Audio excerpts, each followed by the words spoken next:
आप देख रहे हैं PNN डिजिटल। नाजरीन, रूस और यूक्रेन के तनाज़े ने दुनिया को एक और आलमी जंग की तरफ धकेल दिया है।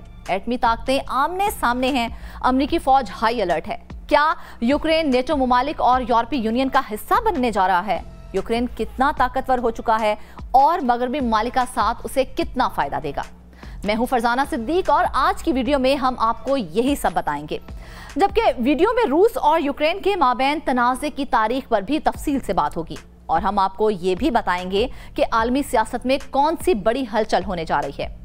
अगर आपने PNN डिजिटल को अब तक सब्सक्राइब नहीं किया तो जल्दी से सब्सक्राइब कर लें और बेल आइकन को भी लाजमी दबाएं। नाज़रीन, यूक्रेन के मामले पर आलमी ताकतों के दरमियान बढ़ती हुई कशीदगी से जोहरी हथियारों के इस्तेमाल के खतरे में इजाफा हो रहा है, जिससे दुनिया को शदीद खतरात लाहिक हैं। दुनिया को दो सबसे बड़ी जोहरी ताकतें यानी वाशिंगटन और मॉस्को यूक्रेन के साथ सरहद के करीब रूसी फौज की तैनाती पर आमने सामने हैं।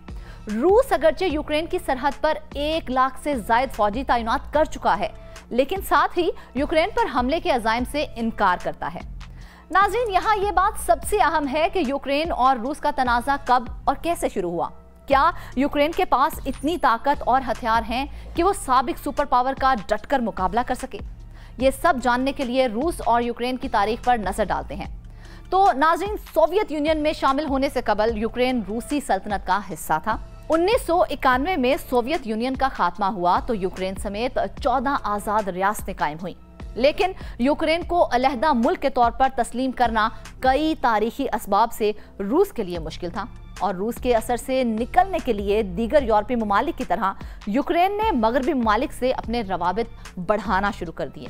दूसरी तरफ नेटो ने भी मशरिकी यूरोप में अपना दायरा असर बढ़ाने के लिए कई ममालिक को दिफाई इत्तेहाद का हिस्सा बनाना शुरू किया, जिसके बाद सोवियत यूनियन का हिस्सा रहने वाले यूरोपीय ममालिक ने रूस के असर से निकलने के लिए नेटो का रुख करना शुरू कर दिया।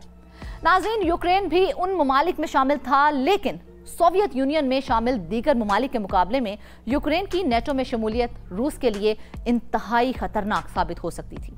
इसीलिए रूस की हमेशा कोशिश रही कि यूक्रेन को नेटो ममालिक और यूरोपीय यूनियन का हिस्सा बनने से बाज रखा जाए। आपको बताएं कि अगर हम यूक्रेन की ताकत की बात करें तो साबिक सुपर पावर रूस के मुकाबले में यूक्रेन एक कमजोर मईशत है और उसके पास इतने वसाइल और हथियार भी नहीं कि वो रूस के सामने खड़ा हो सके। मगर मगरबी ममालिक और नेटो की हिमायत ने दोनों ममालिक के तनाज़े को आज तक बरकरार रखा है। यूक्रेन का कुल रकबा तकरीबन 6,03,548 मुरब्बा किलोमीटर है, जबकि उसकी कुल आबादी तकरीबन 4.5 करोड़ है। अगर दिफाई ताकत की बात करें तो यूक्रेन फौज जो है उसमें तकरीबन 40,000 से ज्यादा एहलकार तैनात हैं। यूक्रेन का सालाना दिफाई बजट $6 अरब है। जबकि हम यूक्रेन के जदीद हथियारों की बात करें तो इस वक्त यूक्रेनी फिजाइया में 125 लड़ाका तैयारे मौजूद हैं और सबसे जदीद तैयारा MiG-21 है। इसके अलावा Mi-24 और Mi-9 हेलीकॉप्टर्स भी इसके फिजाई बेड़े में शामिल हैं। जबकि यूक्रेन दुश्मन के हमलों से बचने के लिए इस वक्त दिफाई निजाम S-300 इस्तेमाल कर रहा है। आपको बताते चलें कि यूक्रेन नेटो का रुकन नहीं है, लेकिन 2008 से इंदिया दे रहा है कि वो जल्द उस इत्तेहाद का हिस्सा बन जाएगा। 2014 में रूस की हिमायत याफ्ता हुकूमत का तख्ता उलटने के बाद से यूक्रेन मगरबी ममालिक के करीब हुआ। यूक्रेन ने नेटो के साथ मुश्तरका फौजी मशकें की हैं, अमेरिका से टैंक शिकन मिसाइल और तुर्की से ड्रोन भी हासिल किए हैं।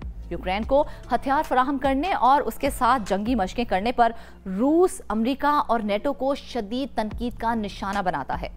रूस का इल्जाम है कि अमेरिका और नेटो यूक्रेन को बागियों से वो इलाके वापस लेने के लिए ताकत के इस्तेमाल पर उकसा रहे हैं, जिनका कंट्रोल उन्होंने 2014 में हासिल किया था। यूक्रेन की सियासत में रूस के हामी और मगरबी ममालिक से ताल्लुकात बेहतर बनाने की हिमायत करने वाले ग्रोहों में कशमकश जारी रहती है।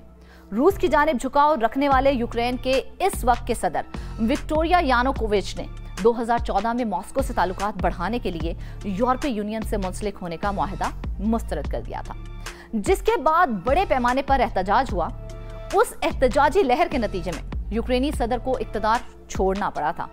इलाकाई सियासत में रूस ने उसे अपने लिए पिस्पाई तस्वुर किया और उसके रद्द-ए-अमल में 2014 में यूक्रेन के इलाके क्राइमिया पर हमला कर दिया, जिसके बाद कशीदगी में मुसलसल कमी बेशी आज तक जारी है।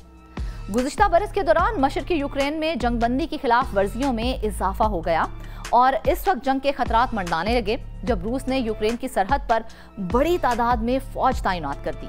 गुज़िश्ता माह यूक्रेन के वजीर दिफा ने तस्दीक की थी कि रूस के ज़ेर इंतजाम क्राइमिया में 94,000 से जायद रूसी फौजी तैनात हैं। उन्होंने रवां बरस जनवरी में किसी मुमकिना तसादुम का खदशा भी जाहिर किया था। रूस ने इस बारे में मौक़िफ़ इख्तियार किया था कि वो अपनी सरजमीन पर फौज तैनात कर रहा है, जिसकी वजह से किसी और को परेशान नहीं होना चाहिए। अगर आपको आज की खबर पसंद आई है तो लाइक करें, कमेंट करें और शेयर भी करें। मज़ीद खबरों के लिए देखते रहें PNN डिजिटल।